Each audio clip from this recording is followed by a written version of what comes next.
또 모세가 가서 온 이스라엘에게 이 말씀을 전하여 그들에게 이르되 이제 내 나이 120세라 내가 더 이상 출입하지 못하겠고 여호와께서도 내게 이르시기를 너는 이 요단을 건너지 못하리라 하셨느니라.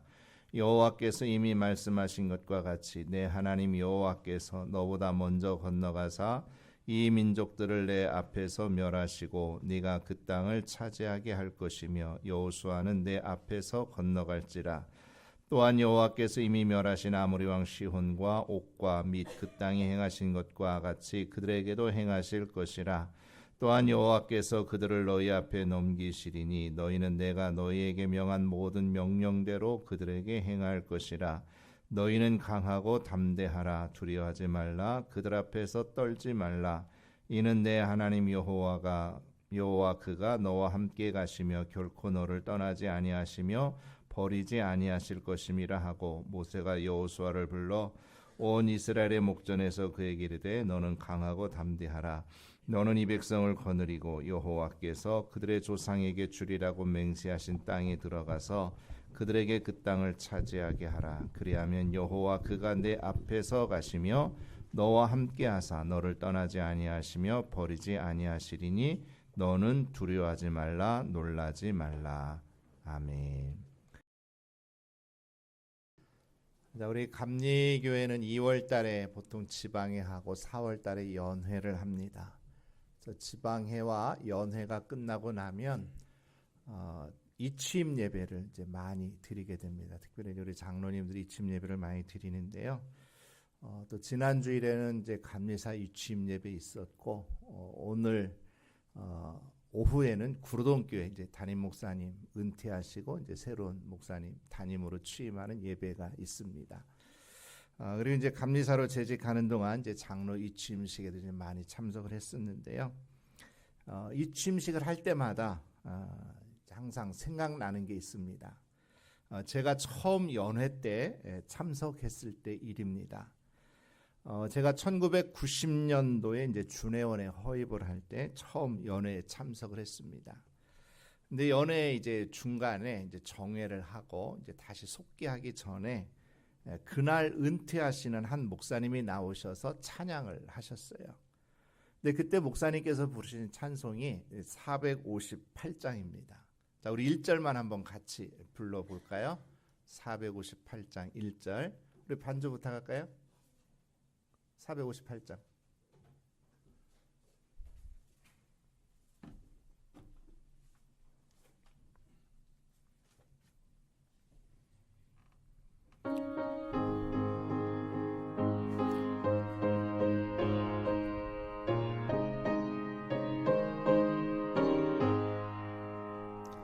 너희 마음에 슬픔이 가득할 때 주가 위로해 주시리라. 아침에 같이 빛나는 마음으로 너 십자가 지고 가라. 참 기쁜 마음으로 십자가 지고 가라.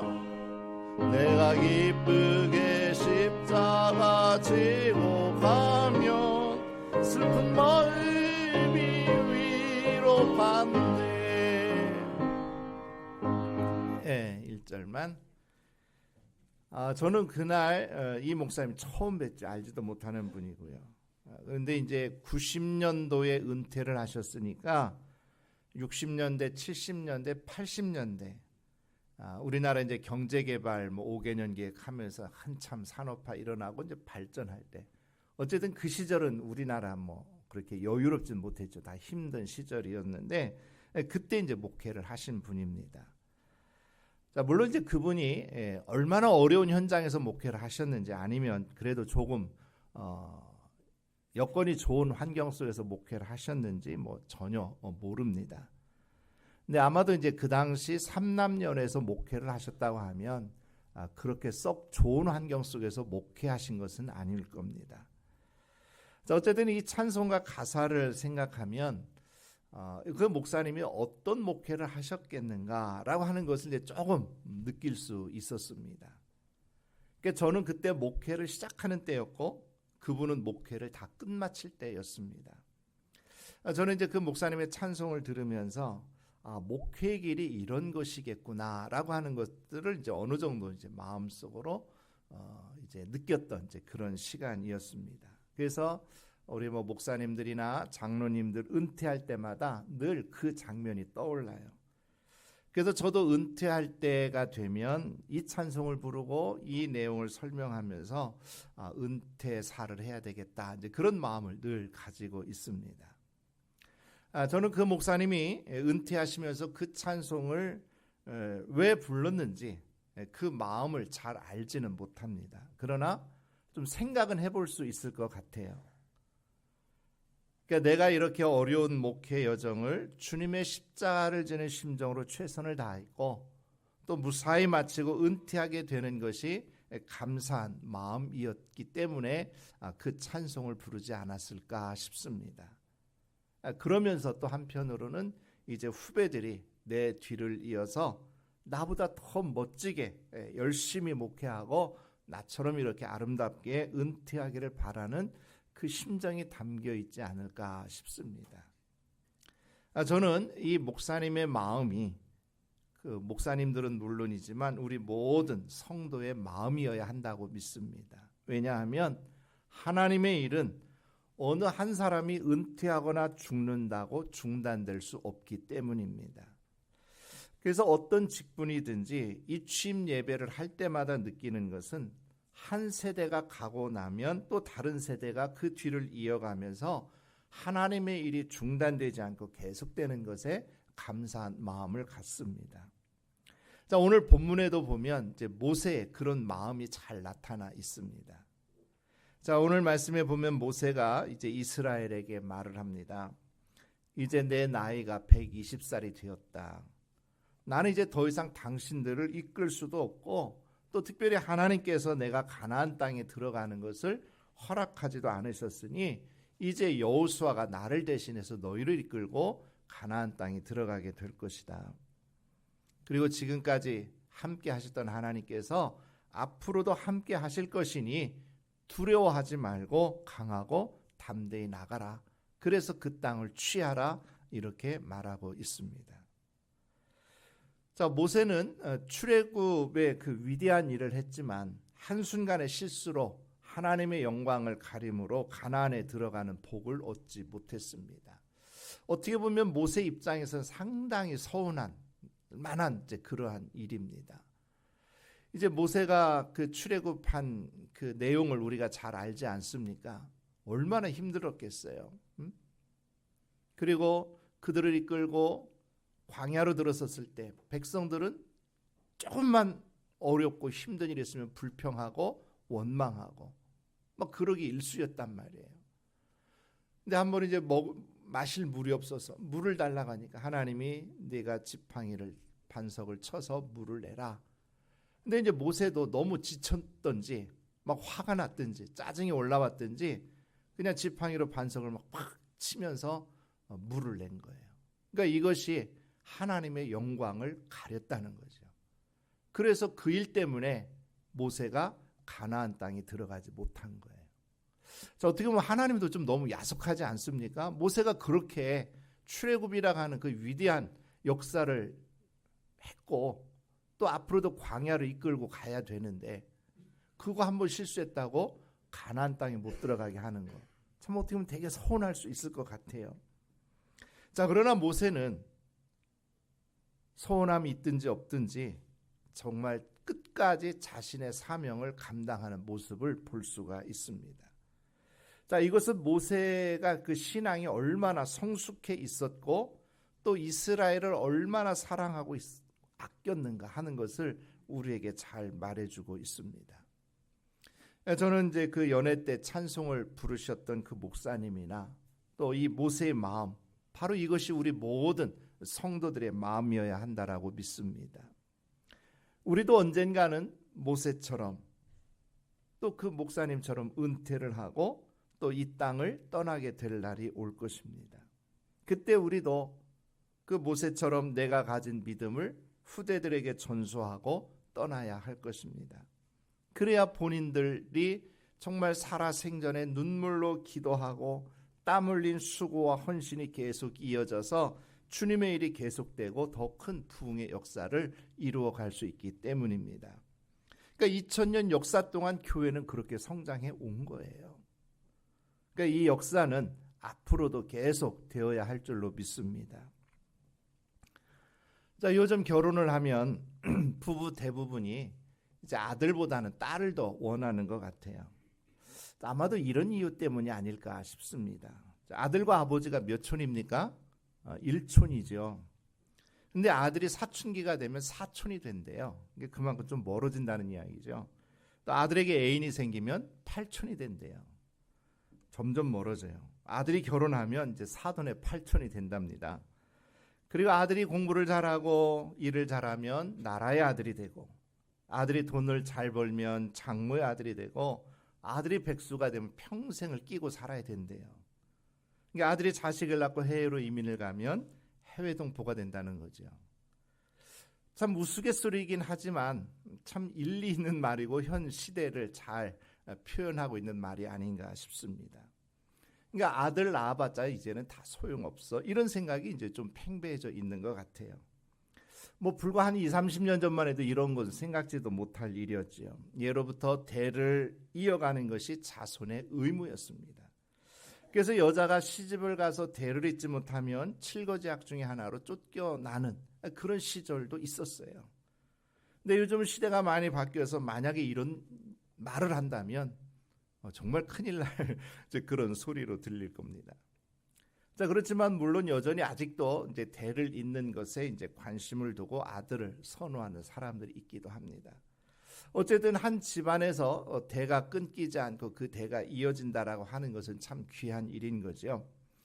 자, 그런데 이 혈통의 대를 잇는 것 이상으로 더 중요한 것이 있습니다. 바로 믿음의 대를 잇는 일입니다. 근데 목회하면서 안타까운 것 중에 하나가 이제 믿음 생활을 잘 하시던 장로님, 권사님, 집사님이 돌아가신 후에 자녀가 그 믿음의 대를 잇지 못하는 겁니다. 본인이 죽고 나면 그냥 그 세대가 없어져 버리는 거예요. 참 안타까운 일이죠.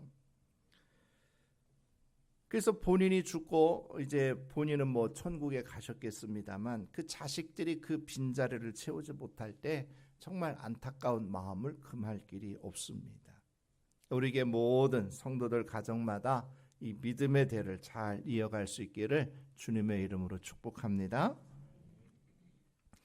자, 우리는 성경을 통해서 이스라엘 백성들이 그 신앙의 대를 어떻게 이어갔는가, 우리가 이것을 잘 보고 배울 수 있어야 됩니다. 자, 이스라엘 백성들이 애굽에서 430년 동안을 살면서 하나님에 대한 신앙을 잊지 않았다고 하는 거, 이거 정말 대단한 일입니다. 우리는 그냥 글로 읽으니까 그냥 뭐 그런가 보다 이렇게 생각을 될 수 있지만, 우리가 이걸 조금만 더 그 상황 속으로 들어가서 생각을 해보면 이건 뭐 대단한 일이에요. 엄청난 일입니다. 자, 그러면 이스라엘 백성들이 430년이라고 하는 긴 세월 동안 어떻게 이 신앙의 대를 이어갔는가, 이거 어떻게 알 수 있는가, 이게 성경에 보면 충분히 알 수가 있는데요. 자, 먼저 출애굽기 1장에 보면 요셉을 통해 애굽에 이주한 이스라엘 백성들이 이제 번성하는 내용이 나와요. 자, 그런데 요셉을 알지 못하는 애굽의 왕이 볼 때 큰 근심거리죠. 왜 자기 나라에서 다른 민족이 번성을 하니까, 만약에 그 민족이 또 다른 이웃 나라 민족과 합세해가지고 뭐 반역을 일으킨다든지 전쟁을 할 때 자기 편이 안 돼준다면 나라로서는 큰 위험천만한 일인 거예요. 그래서 이 이스라엘을 더 이상 좌시할 수 없다. 그래서 이제 심한 노역을 시킵니다. 학대하기 시작을 해요. 자, 그런데도 이스라엘이 계속 번성을 합니다. 그러니까 이제는 아예 씨를 말려서 이스라엘 민족을 말살하려고 합니다. 그래서 산파들에게 태어나는 아이들은 다 죽이도록 명령하죠. 그러니까 산의 아이는 죽이는 거예요. 여자는 살리는 거고. 자, 그런데 성경에 보면 뭐라고 나옵니까? 산파들이 하나님을 경외하였으므로 사내 아이가 태어났음에도 불구하고 아이들을 죽이지 않은 겁니다. 자, 이것은 엄청난 일이에요. 왜? 목숨을 거는 일입니다. 왕의 명령인데 이 명령을 어겼다가 발각이 되면 자기들도 죽임을 당할 수 있는 그런 위험천만한 일인 거예요. 자, 그런데도 그들은 하나님을 더 두려워했고 하나님을 경외했기 때문에 그 위험천만한 일을 감당한 겁니다. 그러니까 성경에 보면 이 애굽에 이주한 이스라엘 백성이 어떻게 신앙생활을 했는지 잘 나타나 있지는 않아요. 자, 그러나 이 내용을 보면 얼마나 그들이 하나님에 대한 신앙을 잘 지키고 있었는가 하는 것을 알 수가 있는 거죠. 그러니까 목숨을 걸 정도로 신앙을 가지고 있었다고 하는 거예요. 자, 그리고 또 이스라엘이 하나님에 대한 신앙을 잊지 않고 있었다라고 하는 것은 그들이 고통 중에 하나님께 부르짖습니다. 출애굽기 2장 23절에 보면 그들이 고된 노역으로 말미암아 탄식하며 부르짖었을 때 그 부르짖음이 하나님께 상달되었다라고 말씀합니다. 그러니까 그들이 고통 가운데서 하나님의 도우심을 구하는 기도를 하는 그런 신앙을 간직하고 있었다라고 하는 거예요. 자, 그 다음에 이스라엘 백성들이 하나님에 대한 신앙을 잊지 않고 있었던 것은 모세가 호렙산에서 하나님을 만나 대화하는 그 장면 속에도 잘 나타나 있습니다. 이제 모세가 바로의 궁전에서 애굽의 왕자로 자라다가 자기 동족을 괴롭히는 애굽 관리를 죽이고 미디안 광야로 도피하게 됩니다. 그러다가 이 미디안 광야 호렙산에서 떨기나무 불꽃 가운데서 나타나신 하나님을 만나게 됩니다. 자, 불꽃 가운데서 모세를 부르신 하나님은 나는 내 조상의 하나님, 아브라함의 하나님, 이삭의 하나님, 야곱의 하나님이다 라고 말씀을 하시는 거예요. 그러자 모세가 하나님 배웁기를 두려워합니다. 그래서 얼굴을 가렸다 그래요. 그러니까 모세는 이미 자기 조상들의 하나님을 알고 있었다는 이야기죠. 그러니까 불꽃 가운데서 말씀하시는 그분이 하나님이신 것을 깨닫고 자기 조상들의 하나님이라고 하는 사실을 알았을 때 하나님 배웁기를 두려워하고 얼굴을 가린 거예요. 근데 하나님을 알고 있었던 것은 모세뿐만이 아니라 이스라엘 백성도 마찬가지입니다. 이제 하나님께서 모세에게 사명을 주시죠. 백성들이 애굽에서 고통 가운데 부르짖는 소리를 내가 들었다. 이제 너는 가서 그 내 백성 이스라엘 백성들을 구출해내라. 출애굽 명령을 주시는 겁니다. 자, 그러자 모세가 하나님께 질문을 하죠. 제가 이스라엘 자손에게 가서 너희 조상의 하나님이 나를 보내서 왔다. 이렇게 말을 하면 그들이 내게 묻기를 그 하나님의 이름이 무엇이냐고 물을 건데 그러면 내가 무엇이라고 그들에게 대답을 해야 됩니까? 그러자 하나님께서 스스로 있는 자가 너를 보냈다. 이렇게 말하라. 그러면서 이렇게 또 말을 하죠. 너희 조상의 하나님, 아브라함의 하나님, 이삭의 하나님, 야곱의 하나님께서 나를 너에게 보내셨다고 하라. 그러니까 내가 우리 조상들의 하나님을 만났는데 하나님께서 우리 고통을 돌아보시고 젖과 꿀이 흐르는 땅으로 너를 인도하여 낼 것이다. 이렇게 말하면 이스라엘 백성들이 모세 네 말을 들을 거다. 이렇게 말씀하고 계시는 겁니다. 그러니까 이 말은 결국 뭐예요? 모세가 가서 이 하나님에 대한 말씀을 전하면 이스라엘 백성들이 알아들을 거다 그 말인 거죠. 그 말은 뭐예요? 이스라엘 백성들도 자기 조상들의 하나님이 어떤 분이신지 알고 있을 거다 그 말인 거죠. 그러니까 이렇게 이스라엘 백성들은 우상의 문화로 가득했던 애굽에서 지냈지만 하나님에 대한 신앙을 잊지 않고 계속 이어져 오고 있었다라고 하는 거예요. 자, 애굽의 상황을 보면 그들에게는 어떤 하나님의 말씀을 전해주는 사람도 없었을 겁니다. 그리고 율법도 없었어요. 율법은 그들이 출애굽한 다음에 시내산에서 받은 거잖아요. 그러니까 예배드리는 성전도 없었습니다. 우리 우상의 신전만 가득했겠죠. 그러니까 아브라함이 그랬던 것처럼 결국 그들에게는 가정재단밖에는 있지 않았을 겁니다. 그리고 하나님의 백성이 되는 징표로 난지 8일 만에 할례받는 거, 이게 전부였어요. 그러니까 이스라엘은 그 우상 문화로 찌든 환경 속에서도 어떻게 하나님에 대한 신앙을 잊지 않고 지켜낼 수 있었느냐, 그 말이죠. 자, 그러면 그 해답을 어디서 찾을 수 있겠습니까? 그럼 그 해답은 가정밖에 없는 거예요. 그러니까 가정에서 부모를 통해서 그 신앙이 전수되고, 또 자손이 결혼해서 자손들에게 전해주고, 이런 것을 통해서 신앙이 전수된 것 말고는 여기에 대한 해답을 줄 수가 없는 거죠. 그러지 않고서야 성전도 없고 율법도 없는 상황 속에서 어떻게 이 믿음의 대가 끊이지 아니하고 계속 이어져 갔겠느냐라고 하는 거죠. 그러니까 가정에서 철저한 신앙 교육과 훈련이 이루어졌을 겁니다. 그러지 않고서야 이것을 설명할 수가 없어요. 그러니까 이 가정에서의 신앙 교육이 얼마나 중요한가 하는 것을 우리에게 잘 말해주고 있습니다. 바라기는 여러분의 가정에도 믿음의 대가 끊어지지 않고 계속 이어질 수 있기를 간절히 바랍니다. 자, 그러면 어떻게 이 믿음의 대를 우리가 이어갈 수 있을 것인가? 자, 먼저 모세의 마음이 우리 안에 있어야 됩니다. 자, 모세는 비록 가나안에 들어가지 못하고 여기서 죽게 되지만 그 후손들만큼은 하나님께서 주신 약속의 땅에 들어가서 하나님을 떠나지 말고 믿음으로 살 것을 간절히 바랐습니다. 자, 이것은 모세가 인생에서 중요한 것이, 가장 중요한 것이 무엇인가 하는 것을 잘 알고 있었다는 것을 뜻합니다. 그래서 이 중요한 문제, 이것만큼은 후손들이 꼭 이어갔으면 하는 그런 간절한 마음이 모세의 마음속에 있었던 거예요.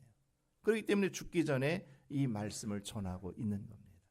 여호수아도 마찬가지죠.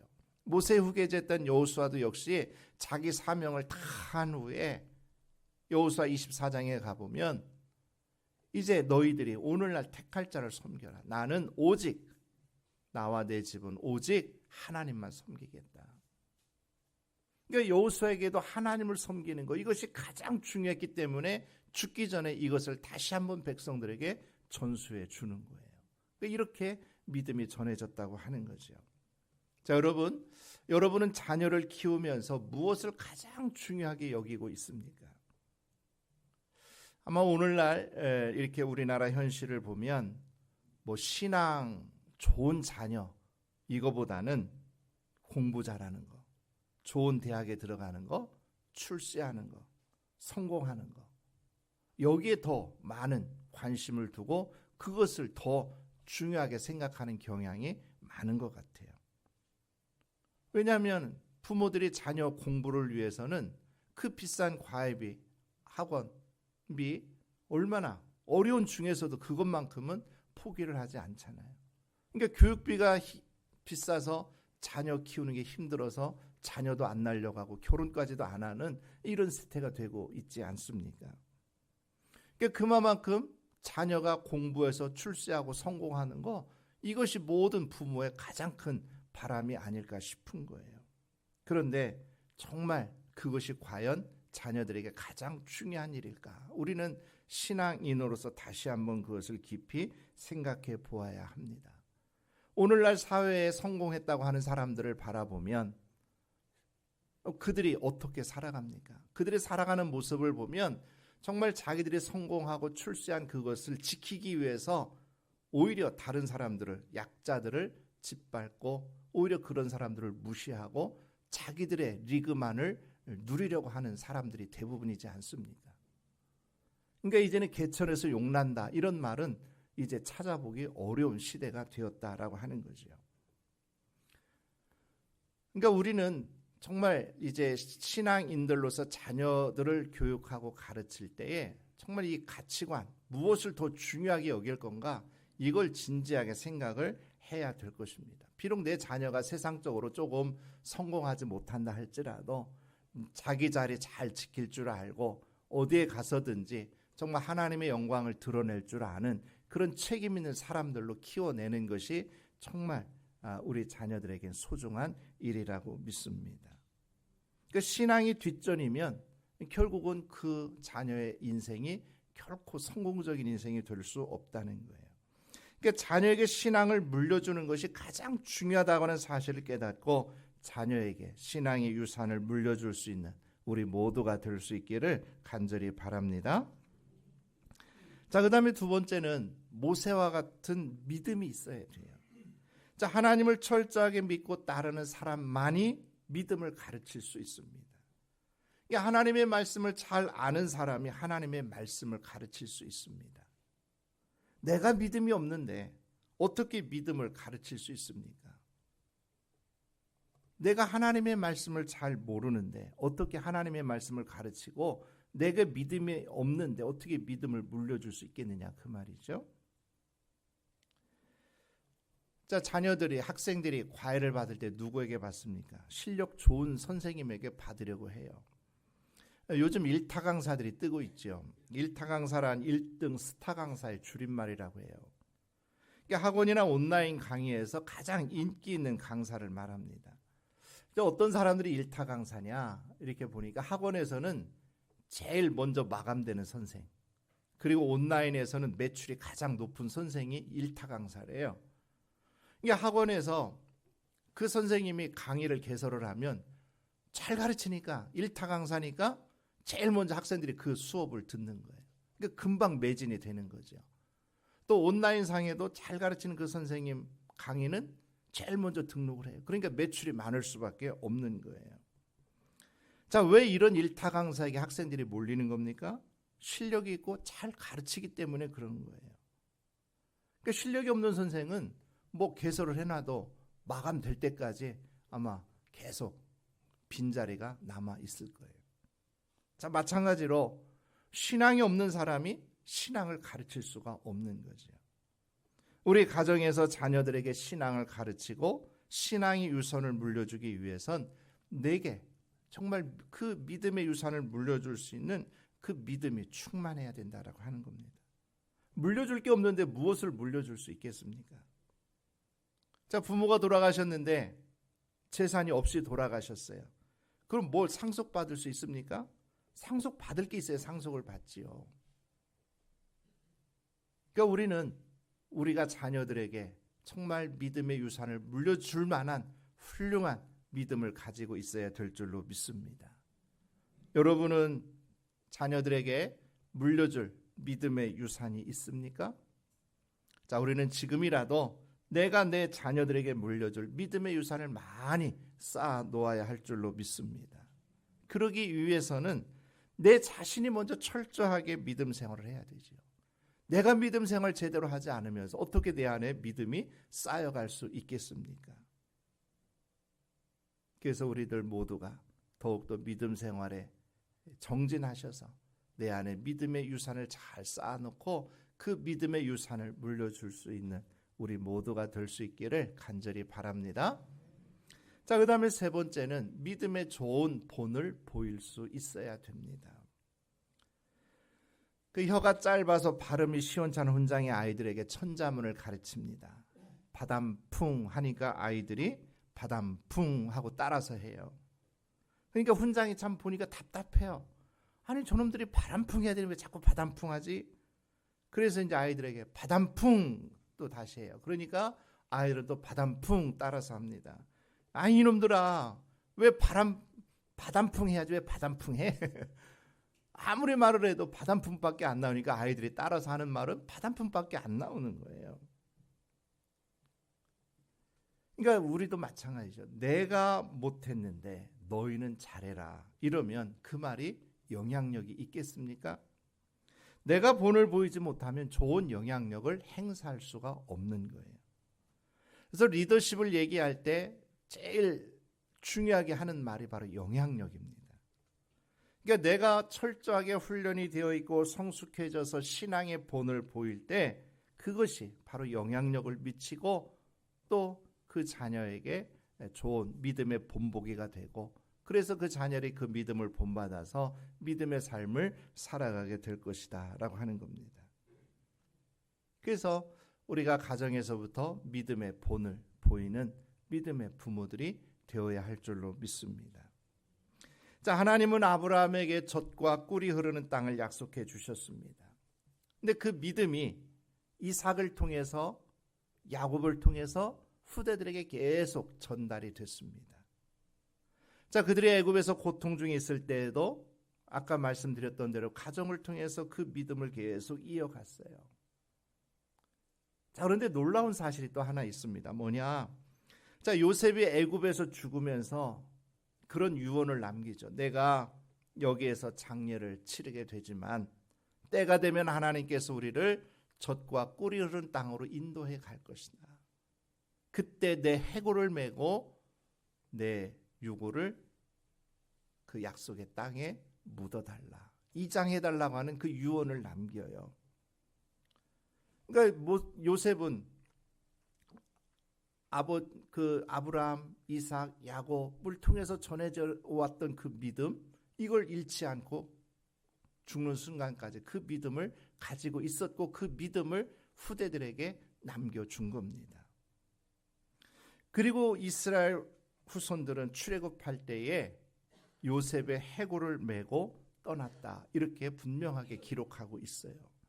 그러니까 400년이 넘는 그 세월 동안에 하나님에 대한 신앙이 전수되었고 이 요셉이 남겼던 그 유언, 이게 400년 후에 지켜진다라고 하는 거, 이게 보통 일입니까? 대단한 일이죠. 그러니까 이 유언을 지켜낸 거예요. 그만큼 이 신앙이 얼마나 철저하게 전수되어 갔는가 하는 것을 잘 알 수가 있는 거죠. 바로 이렇게 우리의 믿음은 계속 자자손손대대로 이어져야 될 줄로 믿습니다. 자, 우리는 예수님의 은혜로 구원받아서 천국 백성이 되었어요. 우리는 이 귀한 믿음을 후대들에게 계속 전해야 될 줄로 믿습니다.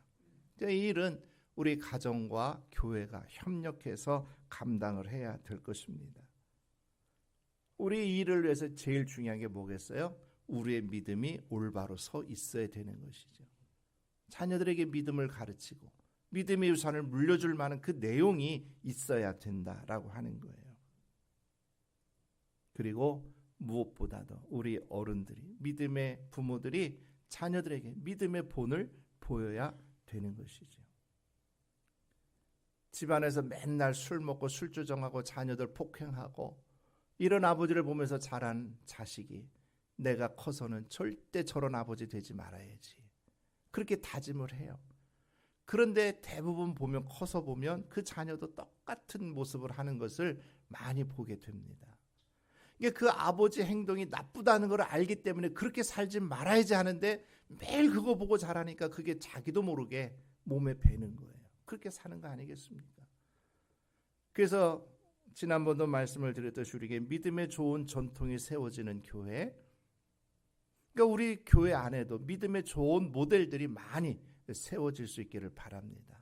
그래서 그 믿음의 모델들을 통해서 아하, 믿음 생활은 이렇게 하는 거구나, 교회는 이렇게 섬기는 거구나, 이런 모습을 보여줄 때에 우리 자손들을 통해서 그런 훌륭한 믿음의 사람들이 계속 배출될 것이고 그들을 통해서 다음 세대가 확고하게 세워지게 될 줄로 믿습니다. 그런데 우리가 믿음의 본을 보이지 못하고 그렇게 된다면 결국 우리 자녀들에게 희망을 거는 건 우리가 있을 수 없는 일이에요. 그래서 우리 가정과 교회 안에서 정말 이 믿음의 대를 이어가는 것이 얼마나 소중한 일인가 하는 것을 다시 한번 깨닫고 정말 이 가정의 달을 맞이하면서 우리 가정 안에, 우리 교회 안에 믿음의 대가 계속 이어져가는 그런 복된 일이 일어나는 우리 교회, 여러분 가정 될 수 있기를 주님의 이름으로 축복합니다.